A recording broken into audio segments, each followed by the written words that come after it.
some highly publicised issues about drugs and criminality, etc., which tends to get attention over here, from what I can see, implying that it dominates every aspect of Mexico's life. Thirdly, it's not just Mexico. British-based investors don't do that much anywhere in Latin America. If you look at the whole BRIC thing, most of the infatuation of British business and investing is east to Asia, and they don't really think beyond those as much as they should. And Mexico, therefore, not being in Asia, suffers from that as well. But I think it's an important question because, and reflecting on it from this World Bank study I mentioned, things are changing across the middle to southern continent of the Americas, perhaps not quite on the same global scale as Asia, but nearly by the same kind of dramatic degree. And British investors should open their minds more. I touched on it, and let me use this as an opportunity to expand on it. When I often reflect back on the decade which is finished, and one of the reasons from a simply selfish perspective I'm quite happy I so far didn't include an M in BRIC, is Mexico did not grow anything like as much as the others.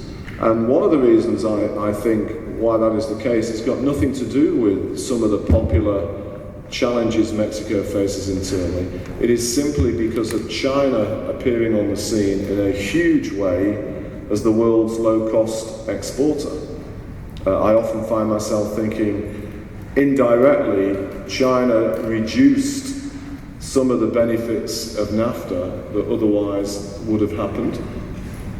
But now, looking forward, as China goes into this new era and phase of growth, where wages are rising rapidly in China, and it's no longer, in my opinion, the low-cost source of particularly low value-added or heavy manufacturing industries for the world, this gives Mexico a huge opportunity to get a lot of that back. And I hear many anecdotes of that from business people I come across, not necessarily UK-based, unfortunately, but I hear it, especially in the auto industry.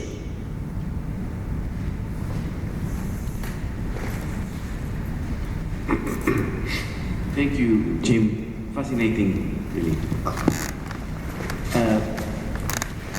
The future looks quite promising in this sense because factors are aligning for Mexico.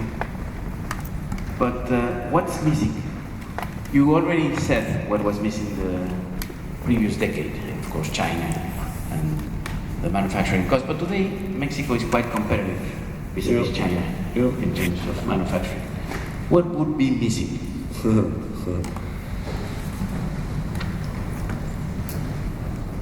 Oh dear. I feel. I honestly feel not qualified to be an expert on telling Mexico what it's missing. I honestly, I'm no expert on Mexico. Manchester United winning the Champions League 3 years running with Chicharito scoring might help. I think one thing, and I know you guys have got elections coming up, one thing which I think,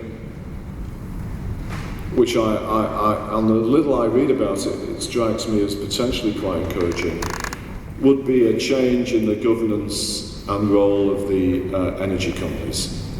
I think there is a perception, rightly or wrongly, that the way Mexico has used its oil wealth has not been particularly successful in terms of its spreading benefits for the overall economy and citizens. And unfortunately, some of it has been wasted as such. And I think many people look to the governance of those oil companies as to why that could be improved. And from what little I've seen in the discussions going into the election, obviously there's quite a bit of debate and focus on that. I suspect that would be a very good thing. On the broader criminality issues, and the only way, in my judgment, to ultimately deal with that is to raise wealth and to reduce inequalities. But that follows from better economic benefit from some of the obvious leadership companies, such as the oil companies that Mexico has. So, if I had to cite anything, it would probably be that. But let me emphasize again, I am no expert. Finding a sequel on these two questions, and you are an expert in attracting people to invest in one area or another. If you were in the ambassador's shoes, what would you tell British investors, and what would your strategy be in trying to attract British investors into Mexico? From our perspective, my number one and number 2 points would be, we have no chance of getting back to the growth and employment levels that Britain desires and needs unless we commit export ambition to these 8 economies front and centre of everything we do. The second thing I would say, which may, Ambassador, have slight relevance in Mexico, but certainly is a frequent challenge for us, if I speak frankly in my opinion as Britain, in some of these places, we confuse what is going to happen with the world with what we would like it to do.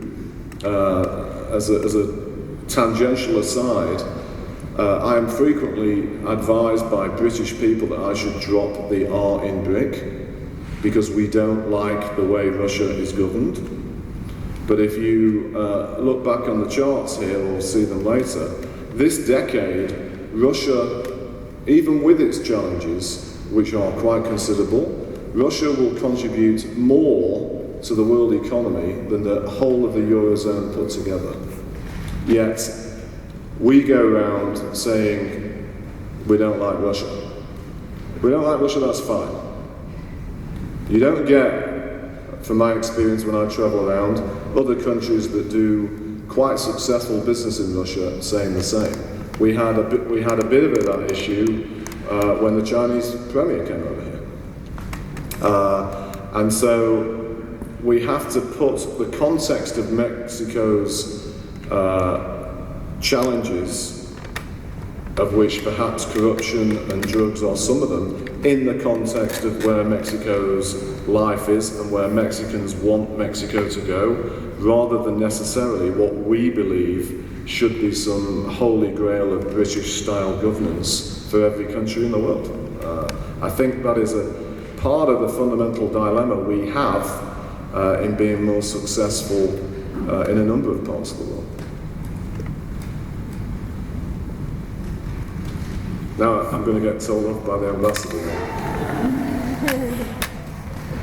Here, there's the ambassador. Can you bring the mic here? I'm sorry. Host privilege. For all those reasons, I'm first. Thank you. I'm enjoying this masterclass tremendously, and I agree with such a lot of it. I would particularly register when you say that we need to be thinking of the things that will sell, rather than necessarily producing the things that we have and trying to sell them. And I'm not sure that some of that thinking is yet taking place actively enough in Latin America. But that's why we're here.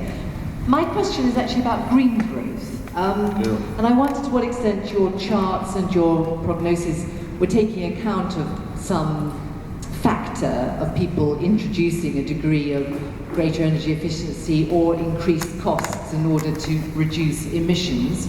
And actually, just more widely, what your take on green growth is. One often sits down and says, what do you think we're talking about here? And it's still hard to find the beef in that particular concept, although actually we recognise that actually we may just be fighting endless more climate fluctuations if we don't do something rather big. Thank you. I think I've lost control of my chart. I have a very interesting, weird message here, but